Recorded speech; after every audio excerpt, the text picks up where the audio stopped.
Hi everyone, it's Artie from Human Chapters. I'll tell you a bit about Human Chapters. Humans are living narratives with a past, present, and future. These narratives constitute of a number of chapters across a lifespan. The aim of these conversations is to highlight a chapter of the narrative and unpack its connections to other chapters.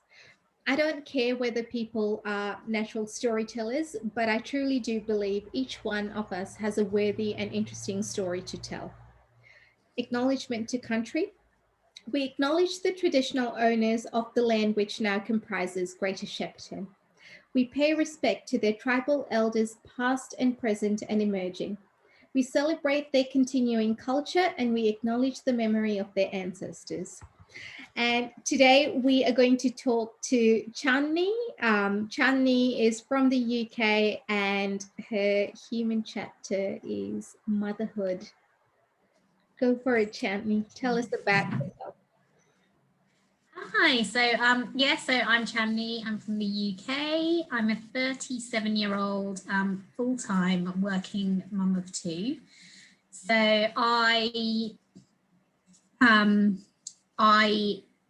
both my children. So one is 5. My son is 5 years old, and my daughter is 1.5 now. It's been a pretty strange transition into motherhood because at the time of finding out that I was pregnant with my son, I also received a diagnosis that I had an autoimmune condition, which then led to another diagnosis of heart disease. So it's been a bit of an adventure. It's been great, but yeah, that's kind of me and what I do. I'm very into fitness. And that is something that I've kept up through my motherhood journey. And it's something that I really do encourage, all mums out there to do, whether or not you're ill or whether or not you've got any health conditions. My sort of big goal now is to help women, tired, busy mums, be able to fit exercise into their lives. Awesome. Thank you so much, Chandni, for that brief introduction. I got stuck on the point. Your transition into motherhood was an interesting one. Elaborate on that point and in terms of pregnancy and your diagnosis, what was that journey like? So my husband and I decided that we wanted to have our first child, and so I came off the contraceptive pill. And a couple of weeks later, I had this sharp pain in my hips. Anyway, in the end, it turns out that sharp pain was nothing, right? But it led me to go to the doctors. And while I was there, my GP said, let's get a full set of bloods done because, we just want to check that everything's fine anyway, because I have got underactive thyroid as well. So I had a blood test done. And I got a call back from the doctor the very next day. And she was like, you need to come back in and you need to give me a urine sample because your blood test results have come back really abnormal. Mm-hmm. And this is the first we'd heard of it. And it turned out that all of my antibody levels, so, normal people have antibodies in their body which fight off infections and bacteria. And there's a particular antibody called the anti-nuclear antibody. It's the most commonly known one. Most people's levels range at about 100. Mine could have ranged up to 150 just because of the underactive thyroid, but it was coming back in at nearly 6,000. So my blood was just riddled with these antibodies and we had no idea. So she sent me off to a rheumatologist, a specialist who deals with, rheumatoid arthritis, lupus, connective tissue disease. And while he was checking me, he just did a full thorough examination. While he was checking me, he listened to my heart and he came back and he was like, you've got a really loud murmur. Has anyone ever told you that? And no one had. I had no idea. I had this really, it was apparently super loud. You could hear it from the outside. And now, I mean, you know, after I found out, we realized if you placed your hand on this side of my chest, sort of by my collarbone, you could feel it. It was like, it would buzz. It was that loud. And he said, you know, I'm going to have to refer you to get an echocardiogram done. So he did. By that point, though, I'd fallen pregnant with my son. So I had this echocardiogram and they said there's something abnormal going on, but we don't know if it's because of pregnancy or because there's something wrong with your heart. And it was just left that way. You know, as far as they were concerned, I wasn't having palpitations. I had no chest pain. I wasn't breathless beyond normal pregnancy breathlessness. And so they didn't do anything about it, and that was fine. At the same time, you know, I had, my whole pregnancy was consultant-led instead of midwife-led because of the antibodies, and women with lupus are at higher risk of miscarriage. So I was sort of monitored really closely throughout that pregnancy, and towards the end of it, the lupus did start to wreak havoc on my kidneys. But regardless of that, I gave birth to my son, you know, at 37 weeks. I went into spontaneous labour, had him, you know, everything was fine. And they let me like just be like that for 6 months, but it turned out that my kidney still hadn't healed. So by this point, they determined that what I had was lupus. Yeah. So they started me on treatment for lupus. You know, they put me on steroids. It was horrible. It was a horrible time of my life. I put on lots of weight because when you go on steroids, you put on so much weight. You know, I was feeling lethargic. I wanted to eat everything in sight. I just didn't feel like me. I felt horrible in my own body. I was due to go back to work, but I'd decided to quit my job and start a new job when I went back. Okay. And I remember I went for an interview. I was going for an interview for this new job that I ended up getting. And we had to go shopping because none of my clothes fit me anymore. And I know that happens to an extent after pregnancy, but I'd gone up like 3 sizes or something. You know, I just didn't look like me. I didn't feel like me. Sure. And I think that was like quite a low time in my life. I never really spoke to many people about it or did anything about it because, you know, you've got this new baby. So your priority is making sure your baby's fine and happy. You don't want to be that person who's moaning and whining. And, you know, you just kind of want to get on with it and get on with life. So it was a really horrible time.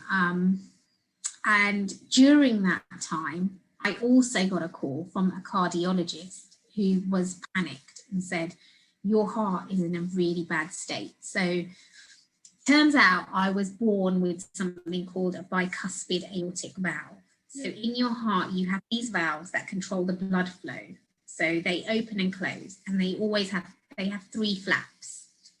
2 of the flaps on one of my valves was conjoined. So it wasn't opening and closing like it should. And it was letting blood go everywhere. It wasn't controlling the flow. Yeah. So he was like, you know, it's really bad and you need to have it replaced, and you need to do that within the next 2 weeks. So I'm like getting ready to move into this new job, go back to work after having had my son. And he's telling me now in 2 weeks' time, you're going to have open heart surgery.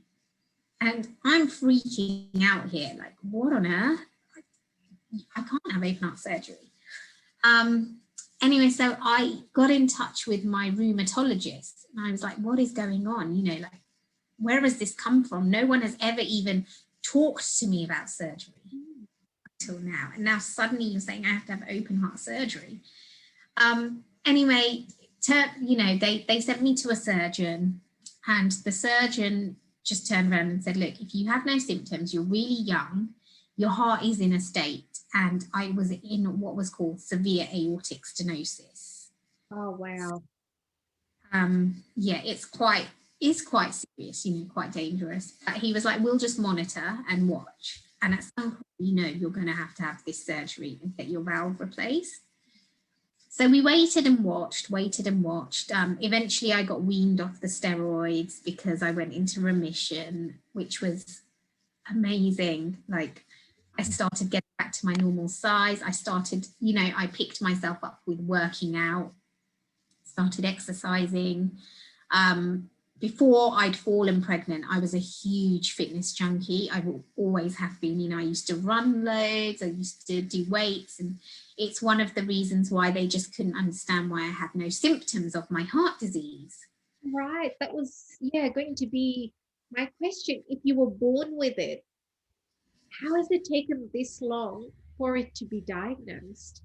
Yeah, because I had no symptoms whatsoever. So I've done, like, I mean, I've never run a full marathon. That's on my list. But I've done a half marathon before. I used to go running for hours on the weekend, you know. I used to lift weights. Like since the age of about 2021, Yeah. I have been really into fitness. Like, I would get up at 5:30 in the morning, go to the gym, work out, get dressed, go straight to work, come home and do a workout at home. Wow. So it's been a part of what I do for so long. And especially the home workouts. Like, so then after I had Kian, my son, obviously there's no time to go to the gym, and my husband works shift work. So I just couldn't fit it in. So I was doing all of these home workouts, and, you know, at no point was I feeling breathless or feeling like I wanted to faint or anything. Yet here I am with severe aortic stenosis, right? And they're saying you're going to have this operation. So luckily the surgeon saw my side of it and said, okay, we'll just carry on monitoring you and let's see where it gets to. And it got to like a matter of years. It got to like 4 years down the line. And we were like, we want another child. Yeah, wow. And what do we do? And that was another whole process. So I had to go through pre-pregnancy counselling, you know, with an obstetrician, with a cardiologist, with the surgeon, just to talk through what my options were. And they put me on like a treadmill and, you know, hooked me up to all the monitors to see how my heart reacts. They put me on an exercise bike. They put me on a different type of exercise bike. There was lots of tests that went on just to see whether my heart could cope with this pregnancy. Wow. You know, they couldn't understand it because my valve was so severely damaged, but my heart was recovering from the pregnancy. And by this point, the lupus is a non-event anymore because I'm in remission. So it's just lots and lots of different things at play. But they let me get pregnant the second time, and I did, with my daughter now. And during that pregnancy, I was monitored very closely, but it transpired that I hadn't been having any, like, so I was seeing a surgeon, but I wasn't seeing a cardiologist. And so at about 7 months, and, you know, the surgeon is just, like he explained it to me, he's just the mechanic. Yep. So he's not the man who knows the ins and outs of what you should be doing and shouldn't be doing. And so at about, I think it was 6 or 7 months pregnant, they put me in touch with a cardiologist. And he rang me out of the blue. And he was like, look, I've had a look at all of your records and your tests.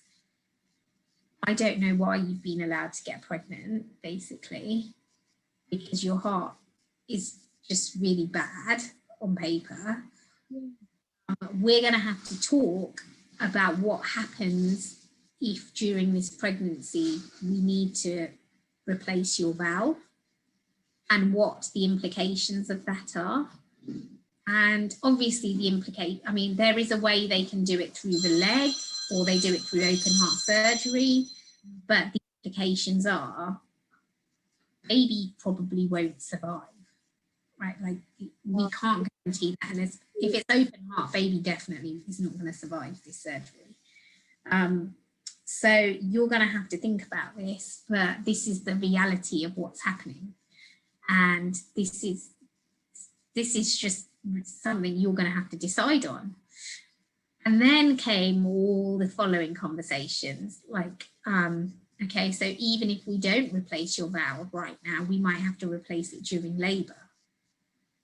Yeah, that's right. If we have to do a crash C-section, firstly, they were like, well, look, we are against a crash C-section for you because we can't put you to sleep early enough.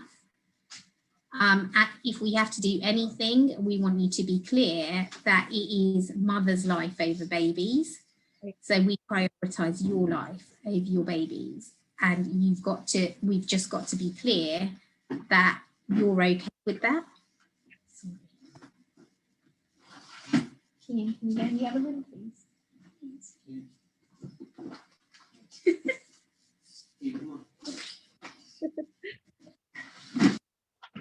Wow. Yeah, so they were really clear about that. You know, like we can't guarantee that both you and baby can come out of this safely. Yeah. And so we had to put this huge plan in place with the labour. You know, we're gonna have an epidural early on to relieve some of the pressure on the heart. We're going to have like all these different doctors in the room. We're going to put an arterial line into your wrist so we can monitor your blood pressure in real time, because the puffy thing it's not immediate enough. And all these things. And then in the end, when I was like 35 weeks pregnant with my daughter, I got admitted into hospital because I had preeclampsia. Oh. I was there and they were like, you're not getting out of here. Like, we're not letting you go until you've given birth to this baby. So I'm stuck there, like really upset because, you know, I've got a 5-year-old at home and he's going to be wondering where the heck. One day I just went to an appointment and never came home. But luckily they kept letting me come home in the end. I think they just thought it's probably better for my mental health to be able to have visits. Mm-hmm.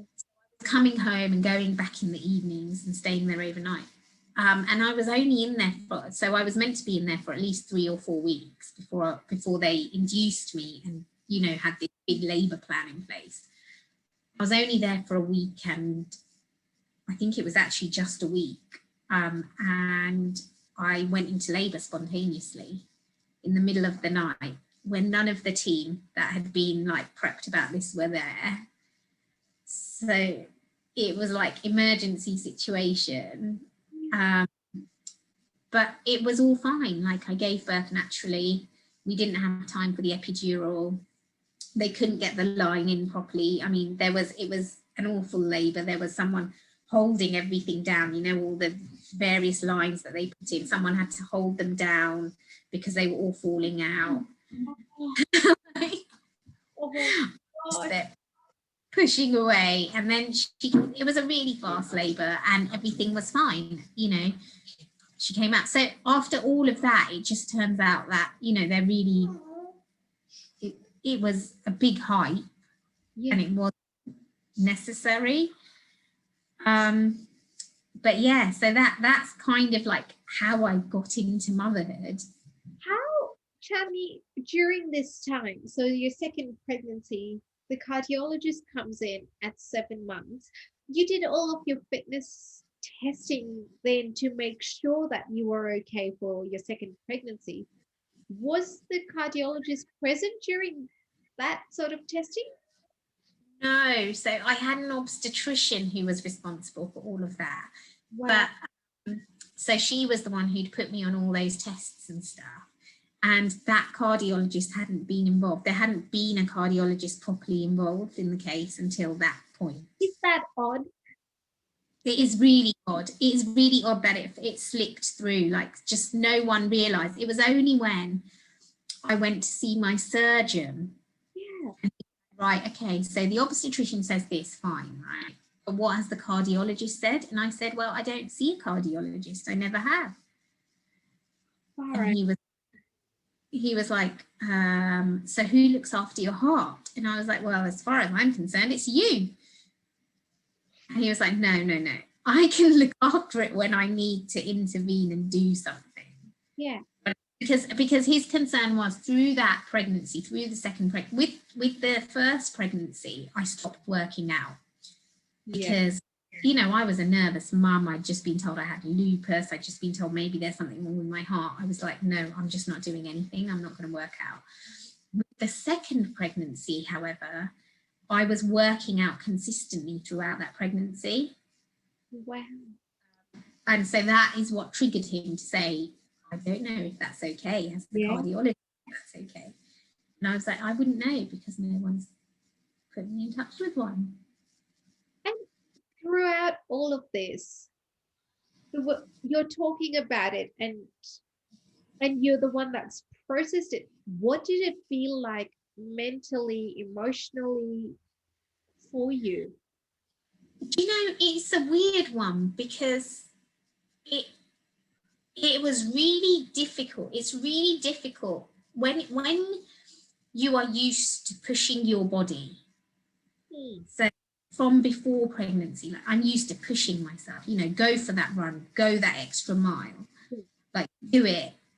And that's how I live. That's kind of what I do. Like I am that person who likes to push themselves. I mean, I'm not extreme in any sense.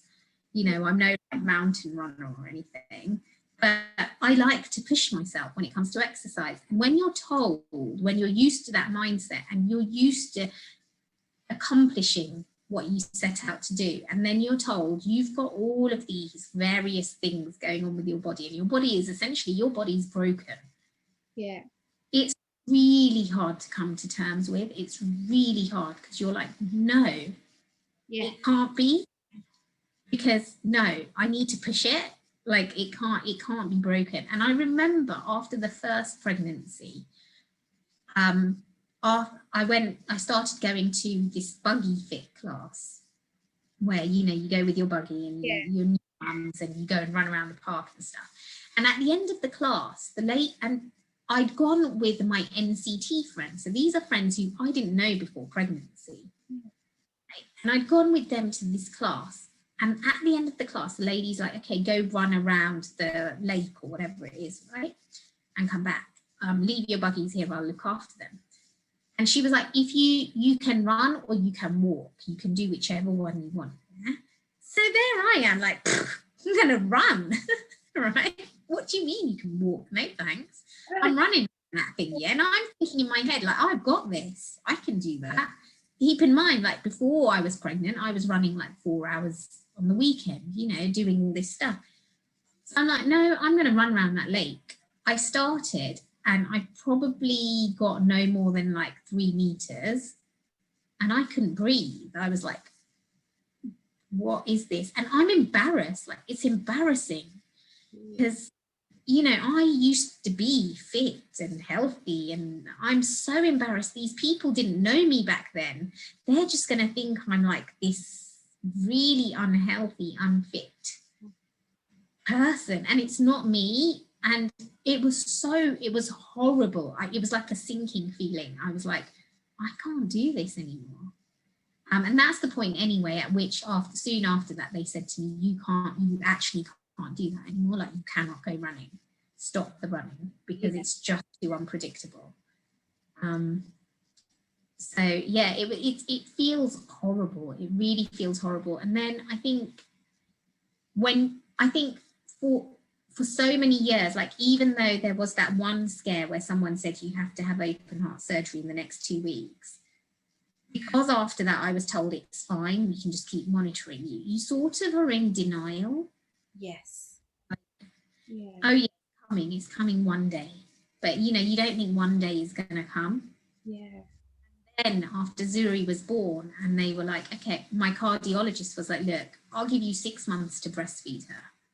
Okay, 6 months, and then you need that surgery. Luckily, in my luck, COVID came about. Yeah. So that got pushed to a year. So it was really like in that. So I carried on exercising anyway because I always felt like my heart felt better when I exercised. Yeah. I just couldn't run. and that's fine. But I knew my limits and I knew when I had to stop. So I would do it safely. But then it got to the point where I was now getting ready for surgery. Yeah. And I'm like, what I actually need to do this now because I need to build my strength. Because I've got 2 young children. I don't have the luxury of time after my surgery to recover. You know, one is 1 year old. She doesn't know, and she's going to want to be lifted. And I need to be back on it. I need to get back to normal, bounce back.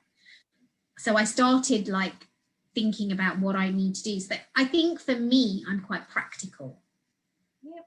And rather than fall into the emotional hole of it all, I got really practical with it. Like, okay, so it's now January. I know in September I'm going to have my surgery. What can I do between now and then instead of wallowing in self-pity? Okay. And my thing was, I can start working out. I can start really like pushing myself, making sure I'm as strong as possible before that surgery. So when I go in, I have the best chance of like recovering afterwards. Yeah. And so that's what I set out to do. And that's how this whole online fitness coaching stuff started. So I was like, well, I'm on this journey. I want to share it. And maybe I'll help someone else who's on a similar journey. They might not be having open heart surgery, but there are mums out there who have been through what I've been through with the steroids, you know, who have been through what I've been through with feeling low and not feeling like yourself, who could maybe find some sort of solace in this. Yeah. So yeah, That is, sorry. no, that's all right. That's absolutely incredible. The question I started off with is how your mental and emotional health was during this entire period of scare upon scare. Well, that's not the right phrase, but of course, everyone was looking out for you. They had to, and you had to be safe. Yeah, just basically what it was emotionally and mentally. And you've answered that. Yeah. Yeah, I think really for me, it's, I guess for me, like fitness is so interlinked with everything I do. And I think when I'm working out, I'm in a better place in every area of my life, mentally, emotionally, physically. And I think that I'm not a very emotional person, or I'm not very good at drawing out my emotions. I feel things, like I feel an immediate fear. So, but that will go. So the only time I cried about my open heart surgery was when I was on that bed and the porter was taking me down to the operating theatre. And I just suddenly, it just hit me like, oh my God, this is happening. And you don't even know if you're coming out the other side. Yeah. Like, and I haven't had a chance this morning to say bye to my kids. Oh. It's too early in the morning. You know, I haven't seen them. I want to kiss them. I want my husband here with me. I want someone to hold my hand and tell me it's going to be okay. But it's COVID, so it's not going to happen. Right. So that's the only, like, so I'm one of those people, like I'm very much task driven. And it is, I'm not saying, you know, it wasn't a mental struggle or it wasn't an emotional struggle. It was at times. It's really hard to get up and exercise when in your head you're thinking, all these things are wrong with my body. It's so easy to fall back and be like, I'm just going to go back to bed because what's the point? Right. And, but I was just pushing myself. And I guess my why is always my kids. Yeah. You know, I want to be here for my kids. I want to be here as long as possible. I want them to grow up and think, I want to make them proud. I want them to grow up and think, my mum did that. Yeah. And if my mum can do that, we can do anything. Like, if my mum can do all these things, like follow her dreams, you know, keep exercising, keep herself physically fit and active when she's got this broken body, we really can do anything. And that's how, like, that's my why, and that's what I want them to grow up thinking. So I always just refocus back to that. So as much as it might feel like it's overwhelming, I think that sort of grounds me. Sure. That's absolutely amazing, Chandni. I can't even imagine or do any of that, but just listen to your experience and try to put it into some sort of perspective. Um, yeah. My other question is, so when you were preparing for your surgery, now it happened in September. You had 9 months to prepare for it, sort of give or take. How, and you said you wanted to do it through fitness. Where did you get your information from? I'm assuming you had to check in with the doctors, with your team. Is that? So I guess because I've been doing it for so long, Yeah. I kind of know, what I'm doing and the ins and outs. I also decided that I'm going to qualify to become a personal trainer. Okay. Not necessarily because I want to be a personal trainer, but because I wanted that information and that knowledge and to know what's safe and what's not safe. So I was doing a lot of that. A lot of it was obviously knowing your own body. Yeah. So I know what I don't believe that obviously there are some things that are just no-nos, like I was told don't run, so I won't run, right? But everyone's made differently. Like if I have come this far with severe aortic stenosis and I've been exercising and working out, then my body isn't the same as the textbook bodies these doctors have seen. Sure. Because textbook, I should be dead. Yeah. So I was like, well, I clearly know my body. And like I said, like when I stopped working out, I could feel the difference. So I could feel that it was more laboring to breathe. Yeah. Or like I would measure my own fitness by things like when I used to be on my way to work, going upstairs, like going up the train station steps, how out of breath am I at the top? And then watching other people, how out of breath are they? And they have something wrong with them, and measuring things like that. So I think it was a lot of it, there wasn't necessarily any prescribed way of doing it. It was a lot of how I feel. And that's essentially all the doctors will tell you. Like, don't lift too many heavy weights. Don't lift things above your head, because then your heart is so concentrated on working so much harder to get blood up above your head. It's going against gravity, and it's a lot of pressure, right? So that seems like common sense when you think about it like that. And then if you have chest pain, feel faint or dizzy, stop. And that's what I did. And even after surgery, you're meant to do this whole rehab program. I never got referred to a rehab program, so I initiated a rehab program myself with someone I'd met on Instagram, who is actually a cardiac nurse. And it was similar. Like, it was nice to have someone, a professional there, to make sure that I'm not doing anything too unsafe. But most of it is the same. Just don't do anything that causes pain. If your chest hurts or you feel faint or dizzy, you stop. And don't lift any really heavy weights above your... I mean, at that point, I couldn't lift any heavy weights because my sternum had been cut open. Sure. Don't lift any heavy weights above your head. Wow. So then post rehab, how long did that program go for? So I started rehab about 3 weeks after surgery, but I think most people start at about 8 to 12 weeks after surgery. But I was like raring to go. I just wanted to be up and doing things. And I just felt like every day I was just sitting around, I was losing muscle mass and I was losing strength, and I didn't care. And we went for 12 weeks. We did a 12-week program, but by the end of that 12 weeks, I was back to doing the normal workouts I used to do at home modified, so not as hard as I used to do them, modified.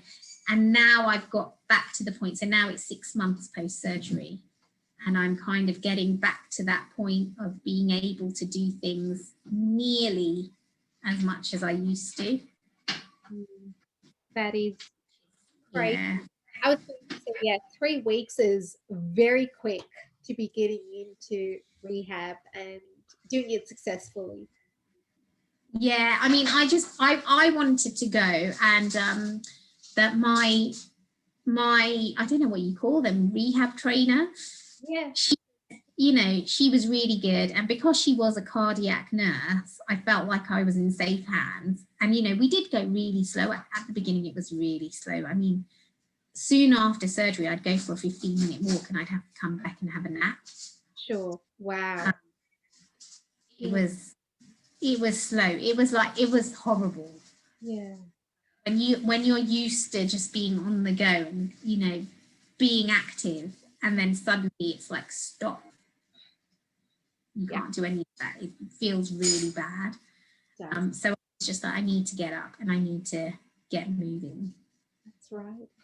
And tell us about, so you said that when you started prepping for your heart surgery and you wanted to share your journey, what was all of that about, and how did it unfold, and what did it unfold into? Tell us a bit about that.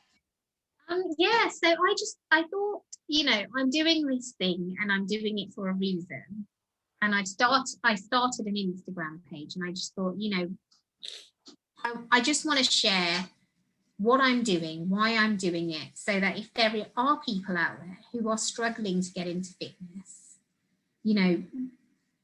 I can help them, or they will look at me and think I can do it too. If she can do it, I can do it, is essentially that was the whole premise of my page. If she can do it, I can do it.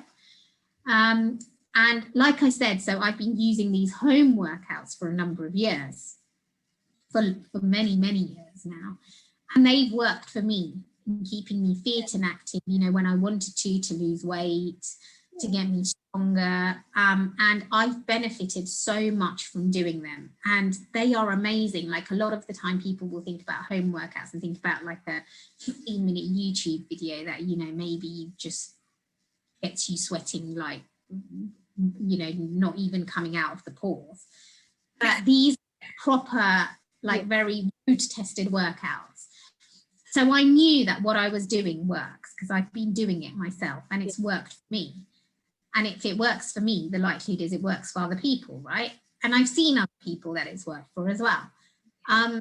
So in that, I thought, okay, I'm going to start sharing my journey. And at the same time, there's an opportunity there.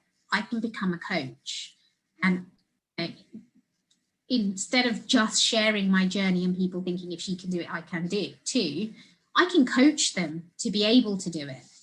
So that they really know if she can do it, I can too. So I started doing that, and I'll be honest, it was scary, because I've never done anything like that. It's kind of putting yourself out there, right? And being open and honest on this public platform that anyone can see. And I didn't think anyone would sign up. I really didn't. But they did. And like, the people who signed up with me then are still working out with me now. Wow. People started seeing changes, and then, people tell their friends, like, I'm doing this, you should join her too. And it's just grown into something, and it's my passion now. And it's become so much more than if I can do it, you can too. It's become a lot more about, this is essential. Fitness is essential, and you need it. It's not only essential just for the material losing weight aspect of things. A lot of my clients do come to me because they want to lose weight, and that's fine. But it's a mental thing, and it's a mental journey, and it's a confidence journey, and it's helping people get back to being their best selves. And it works. Like, people say, oh yeah, I just feel so good now. And become a habit. And now I get up in the morning and I want to work out, and I want to do this amazing thing for my body and for my mind. And it's just something that I like, I love it, and if I could, I would do it all day, but unfortunately, you know, we have bills to pay and a mortgage to pay, so I also have to go to work. But it's very much something I do on the side, and I do it to benefit mainly women. I have had some men who sign up. You know, it's offering this one-to-one support that people often need, and this push to get them back into fitness, or to get them onto fitness in the first place, and also group support. So I have groups, like I have boot camps, so groups of ladies who are working out together, and they're supporting each other, and they form these beautiful friendships. And, you know, it's all about positivity, and let's not rip each other down. Let's build each other up. Absolutely. Yeah, it has become a big thing, a big part of my life. And I didn't think it would be this huge, and I didn't think I would feel so passionately about it. Yeah. Wow. I can just imagine what it feels like. Personally, from a fitness health point of view, you know, you do it more for your body, mind, spirit, um, all of that. And yeah, really to feel good within yourself, not necessarily for the weight loss or whatever else that might be a byproduct of it, and that's fine. But it's, yeah, very much for the mind. Exactly, it is. It has such a huge impact on the mind, and it has such a huge impact um,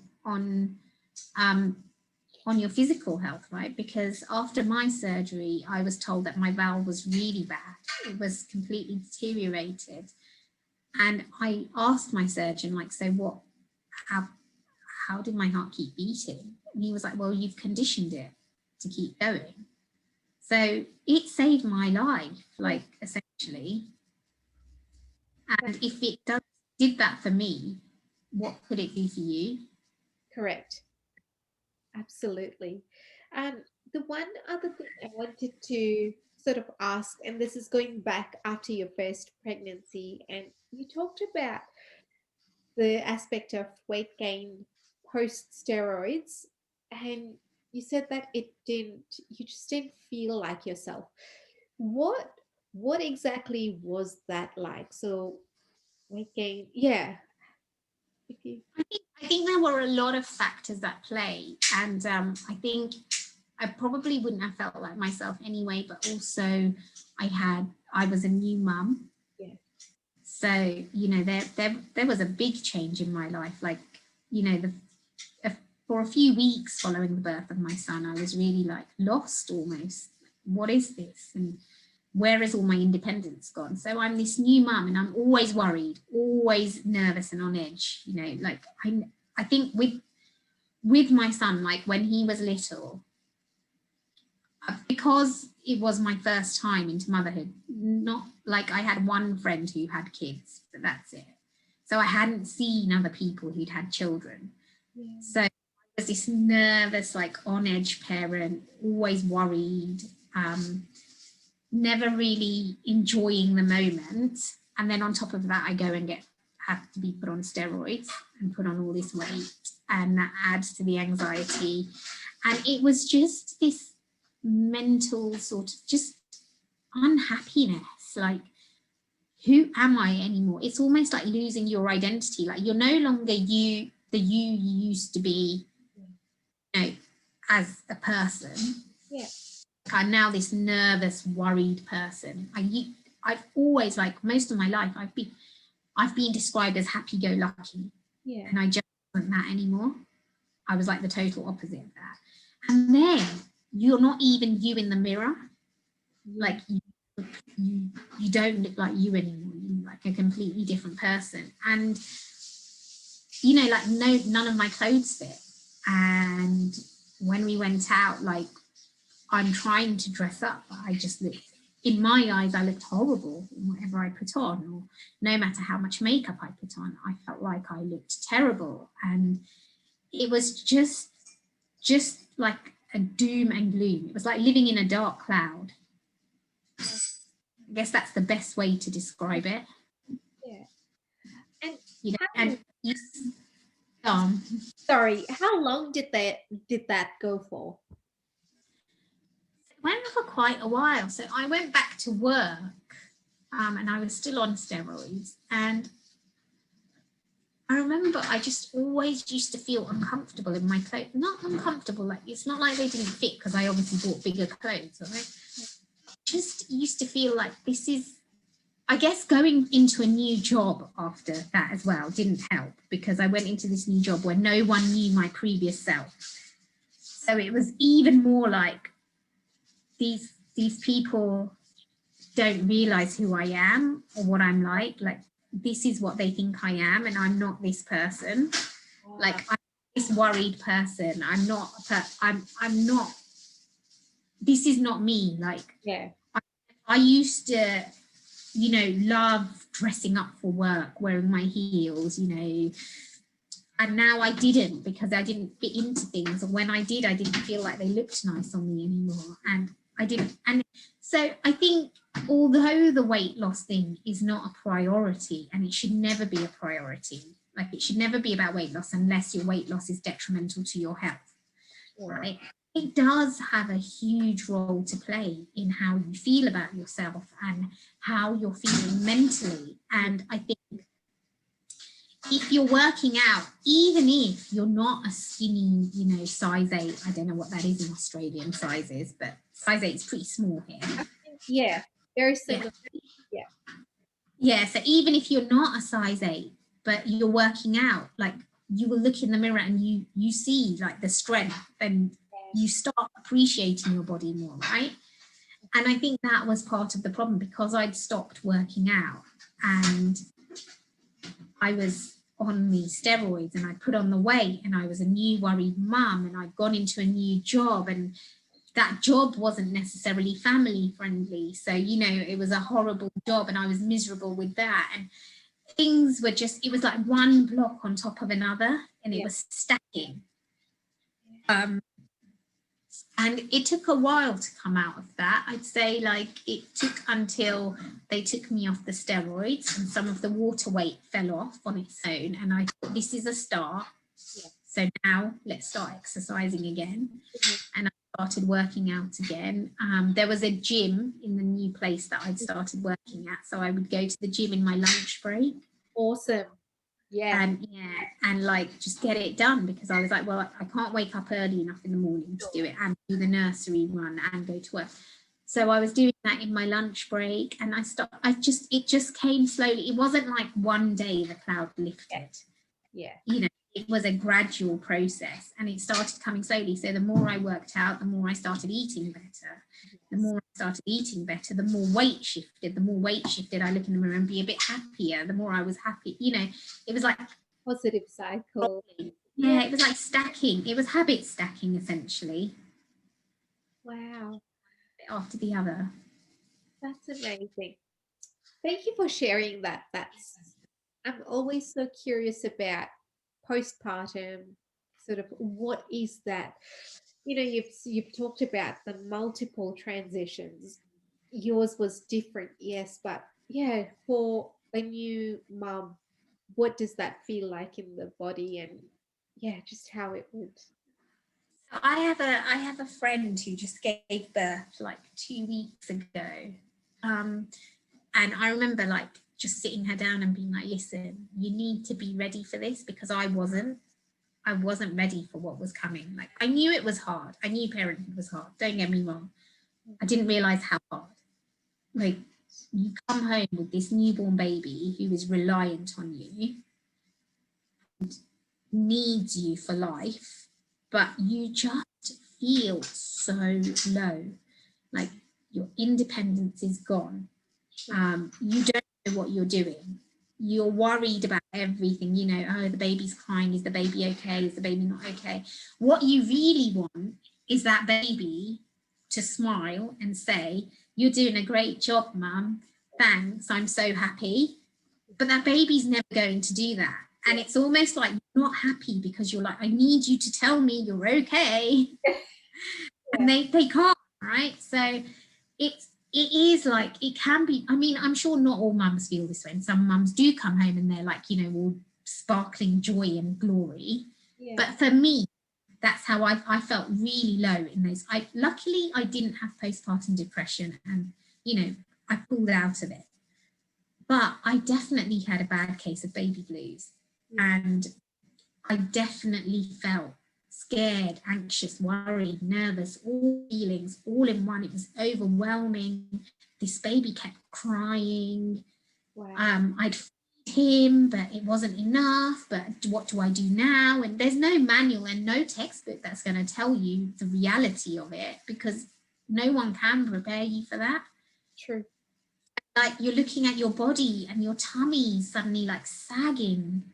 Yeah. And you're just like, your boobs are leaking and hanging all over the place, and you're like, I don't even want to put a bra on today, because what's the point? Every 5 seconds I'm gonna have to take it off to feed this baby. And it's just like, I don't think anyone can ever prepare you for that feeling. But I think if we all start talking about it a bit more, people will know and know what to expect. Will know that they're not alone. And I think that's where we sometimes, as women, we fail, because we want to always present ourselves in the best light possible. And in doing that, we're doing a huge disservice to other women out there. Yeah, that's right. Oh, wow. There are so many points that I've taken away from this conversation today. Before we do wrap up, tell us a bit about your home workouts. If you can, You want to do one? Sure. So they're all I mean, unfortunately, I'm a coach for this company called Beachbody, and unfortunately they don't work in Australia, which is a right bummer. But they do all of these amazing home workouts. So the one that drew me in is a workout called Insanity. Okay. If you've ever heard of it, it's by a coach called Chandni, and he has a story of his own. Yeah. Like, got this huge, he's faced so much adversity in his life and overcome it. And he's a huge inspiration, really a motivational, inspirational guy. But the Insanity workout is his most famous and most notorious workout, because it is a killer. It's like 45 minutes of sheer hell. But if you, like me, like to push your body to the limits, it's perfect, right? And that's what drew me in. But actually, these days they've got so much more than that. So it's a platform essentially with over 800 different workout programs, and they have everything. So dance workouts, Pilates, yoga, crazy insanity type cardio workouts, weights, things with steps, workouts for kids. Everything you could think of, over 800 different programs. And you just pick a program, it has a calendar, and you follow the calendar of workouts for whatever period that program lasts for. And what you get with that, though, because there are so many of these home workout platforms these days, but I think the key thing you get with that is you get the coach. So you get someone like me who is there, like, rooting for you or talking to you about which program you're going to do and how you find it. And, I guess for me, because I'm a qualified PT, you get a qualified personal trainer without paying the price of a personal trainer, because it costs as little as £160. I'm not sure what that is in your currency, but I don't know. It's not very much. $100 maybe. Yeah, so it costs that for an entire year, right? And you get all of these. Yeah, you get a PT essentially, or a coach. They might not be a qualified PT, and you get a group of people to keep you accountable. So other women who are on their journey and working out to keep you accountable. But the boot camps I'm running at the moment, I'm doing one that's based on dance workouts, because I had a lady saying they want to do something fun. So they're doing dance-based workouts. Another group of mine, however, is doing a crazy cardio workout that's only 25 minutes a day, because they're all busy mums. Yeah. And then I've got another group who's doing boxing workouts because they wanted to try something completely different. Yeah.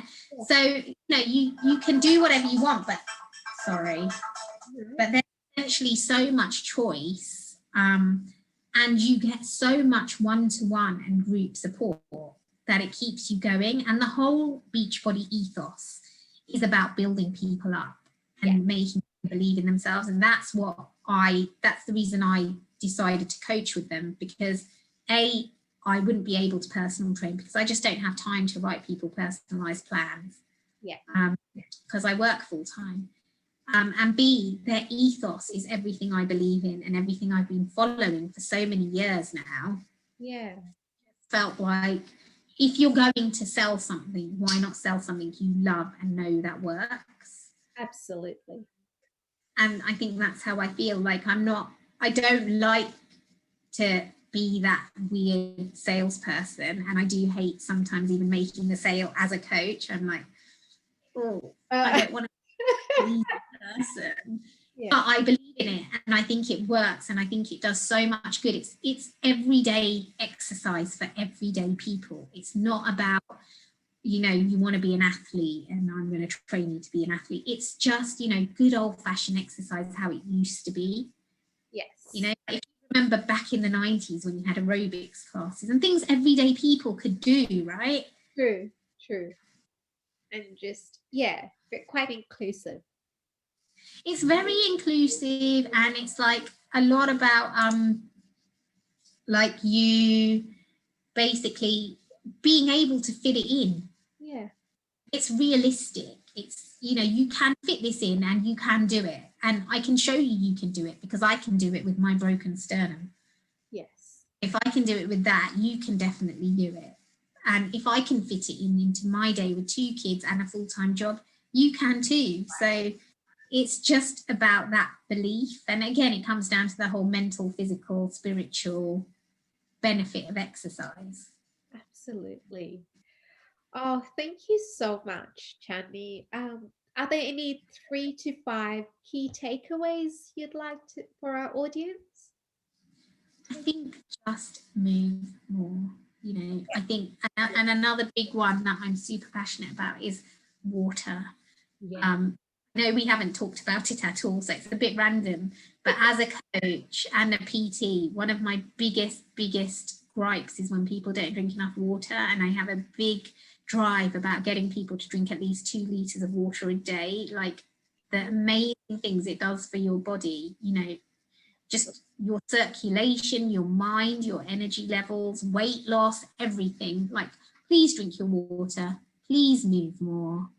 If you want a hand, get in touch with me, but also just look after yourself. If you do need help in any area of life, reach out for help. Yeah. And don't be afraid to do that. Absolutely. And did you want to say anything else that I haven't touched on or that we haven't talked about? I think I've gone on and on so long, and I just feel really bad for you for having to listen to it. Not at all. It's fascinating. But thank you so very much for taking your time, sharing your chapter, motherhood, but with everything else that's come with it. And for our audience, please share this conversation. It may connect with people, open people's eyes. And thank you guys. I'll stop. Thank you for having me on. You're very welcome.